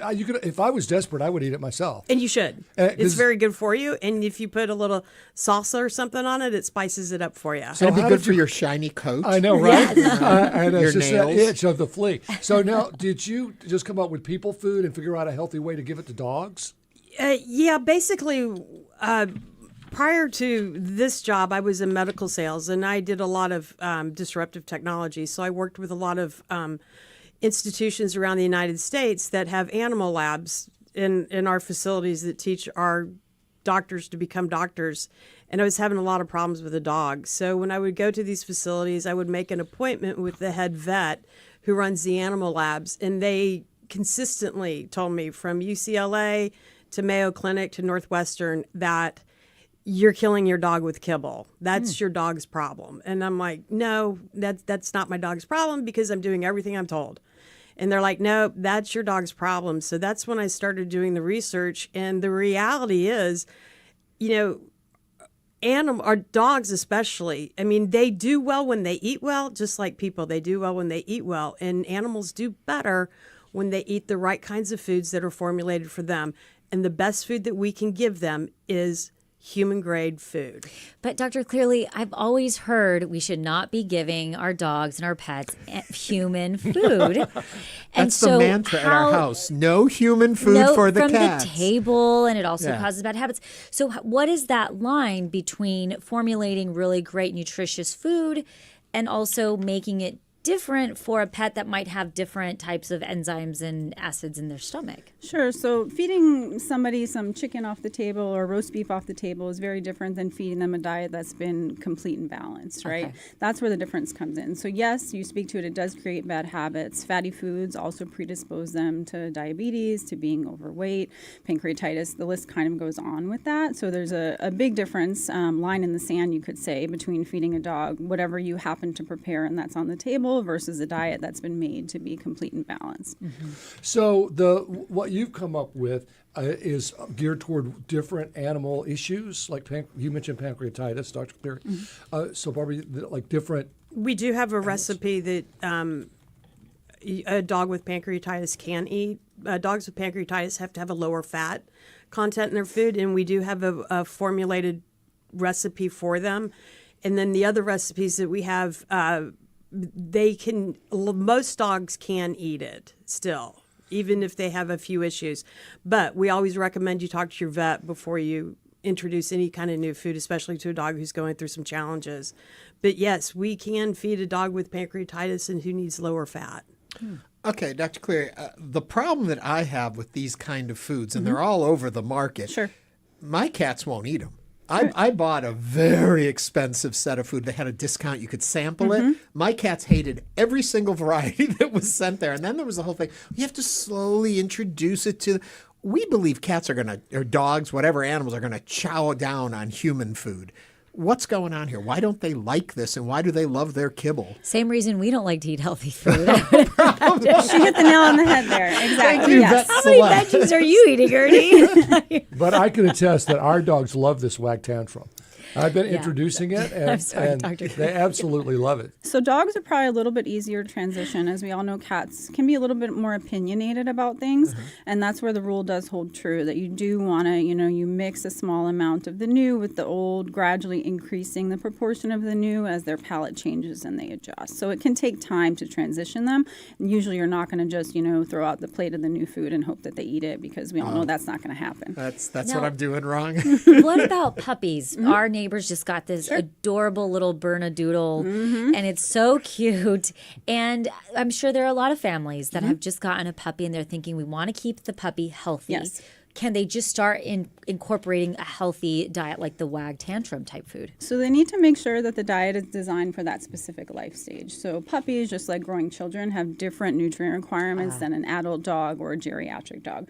So that's where you're going to be able to look on the label and also discuss with your veterinarian, is this designed for this life stage for my pet right now? So, Barbara, you made to me a pretty bold statement at one time that the food you're selling is more nutritious than some of the best dog foods on the market. Yes, it absolutely is. There's no mystery ingredients in it, number one. And, anytime you take a kibble, a traditional kibble, think about the process of how they make that. It goes through all kinds of grinding. It gets mushed together. It gets baked, typically at 400 degrees, to make sure they can get that kibble. And at the end of it, it's sprayed with an oil to make it tasty to the dog. There's nothing good about that. And when you bake anything at a high degrees, you're going to lose your nutrition in there. That's why, ours is lightly cooked, so you maintain all the nutrition that you need. And those high kibbles, and, there are different dogs need different needs. Everybody does. But for the most part, your average dog will do better on a properly fresh cooked meal than they're ever going to do on kibble. We're really trying to change the course of how our dogs age. We know if we eat better, we reduce our cancer rates. We absolutely know if our dogs eat better, we reduce their cancer rates. 1 in 2 dogs now come over the age of 10 have cancer. The reality is that's a lot higher because most of these things aren't reported. So 80% of dogs have cancer. The majority of these cancers end up killing the dog. We can prevent 90 to 95% of all cancers via lifestyle and environment. Why don't we do that for our dogs? Now, Barbara, when you were venturing into this space of looking at dog foods and really putting it out on the market, what type of regulation is there when we look at dog food? Unfortunately, it's not very good. Yeah. The FDA has a statement that actually says it's okay to have diseased meats in your dog food. It's not good. There's some regulations. Well, there's some guidelines that are put out for us, and that's from AFCO, and they're not very strong. The dog food is not regulated real well. So I urge anybody, whatever you feed, really pay attention to your ingredient list and what goes in and the company you're dealing with. You want people to be using good ingredients. You want it to be a high quality ingredient, because the FDA is not going to come in like they do for the human food and help regulate that. Doctor, maybe I'm foolish here thinking this, but if there are major corporations that have made their name and reputation on feeding pets, that they are looking at what they're putting in their foods, and they are trying to keep your animals healthy and long life, because the longer they live, the longer you buy their food. Am I foolish thinking that? Or are they just putting any garbage out there? Like, reputable brands, aren't they already trying to be nutritious for animals? So they're trying to be nutritious, but it's also a different take on it. So the big companies, they have veterinary nutritionists, so the diets are complete and balanced. So they have what the dog needs to thrive, to grow, to survive.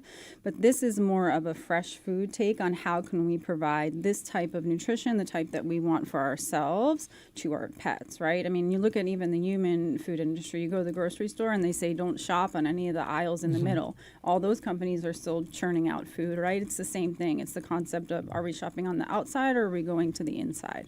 But are the famous name brands looking at doing the same thing that we're seeing here? Are they looking for more whole foods, better nutrition? And is there a difference in the $5 bag of kibble to the $30 bag of kibble, or are we just paying for packaging? So the price alone doesn't determine really what's in the diet or how well it's been balanced. I wouldn't say that you can automatically tell yourself, oh, I bought the most expensive food, I must be doing the best thing for my dog.